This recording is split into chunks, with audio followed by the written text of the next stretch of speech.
안녕하세요. 그때 그 날씨 윤유라입니다. 어제도 아침까지 전국 곳곳에 눈과 비가 내렸는데 다시 또 맑은 날씨를 되찾았나 했더니 내일 또다시 비나 눈 소식이 나와 있습니다. 강원 지방에도 눈과 비가 조금 내리기도 했는데요. 비의 양이 그런데 얼마 안 돼서 가뭄 해소에는 역부족이라고 하네요. 조만간 조금 큰 비가 한번 내려줬으면 좋겠습니다. 자, 오늘 그때 그 날씨는요. 1994년으로 한번 가볼까요? 날씨부터 같이 확인해 보겠습니다. 제목은 대한 오랜만에 소한의 큰 소리라는 제목으로 날씨 전하고 있네요. 자, 오늘이 24절기 중 마지막 절기 큰 추위라는 뜻의 절기 대한입니다. 대한과 함께 추위를 뜻하는 절기로 소한이 있잖아요. 이름으로만 딱 봤을 때는 소한보다는 대한인 오늘이 더 추울 것 같죠. 그런데 옛말 중에 대한이 소한집에 놀러 갔다가 얼어 죽었다라는 말이 있을 정도로 1년 중에 가장 추운 날은 소한쯤으로 알려져 있습니다. 또 얼마 전에는 가장 추운 날이 1월 말에서 초순으로 당겨졌다는 통계 발표도 있었죠. 그런데 1994년 오늘은 조금 달랐습니다. 이 제목에서 전하고 있던 것처럼 대한이 소한에게 큰 소리를 칠 정도로 강한 한기가 우리나라를 엄습했다고 하는데요. 얼마나 추웠는지 기온을 좀 살펴봐야겠죠?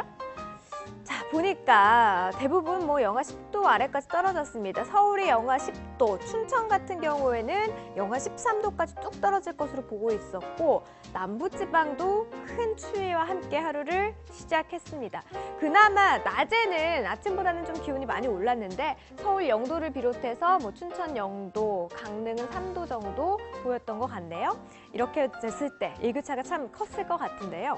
강력한 추위를 보였던 이날 신문의 소식을 조금 더 자세하게 살펴봐야 될 것 같습니다. 네, 한 여성분께서 쇼핑을 하고 있는 사진이 실려 있는데 그런데 앞서 알아본 날씨에 비해서 구경하고 있는 이 옷 조금 얇아 보이죠? 사진의 제목을 보시면 알 수 있습니다. 제목은요, 폭한 속 봄옷 첫선.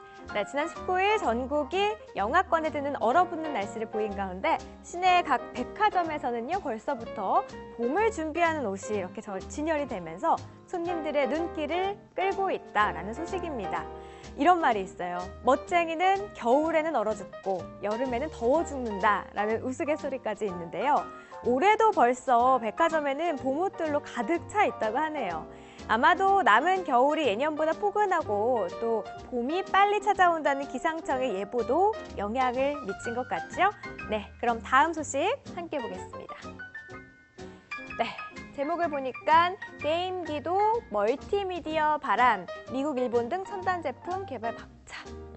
90년대는 컴퓨터가 보급화되고 하루가 다르게 디지털 시장이 발전하던 시기죠. 게임기도 그 영향을 받았다는 소식을 전하고 있습니다. 자, 사진도 함께 실려 있는데 이 사진 한번 확대를 해볼까요? 네, 맞아요. 게임기예요. 그 중에서도 CD롬 게임기인데요.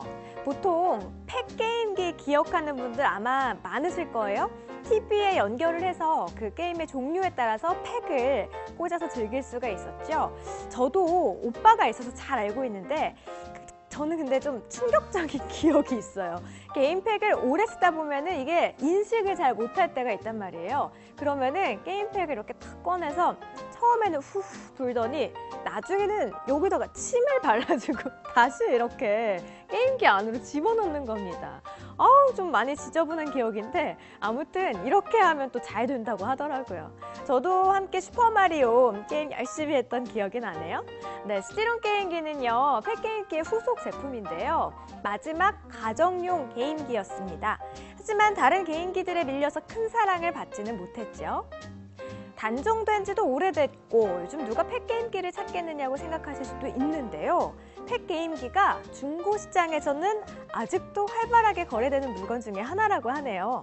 심적으로 힘들 때 내가 좋아했던 음식을 먹거나 추억의 장소를 찾아가거나 이런 행동들이 큰 도움이 되는데요.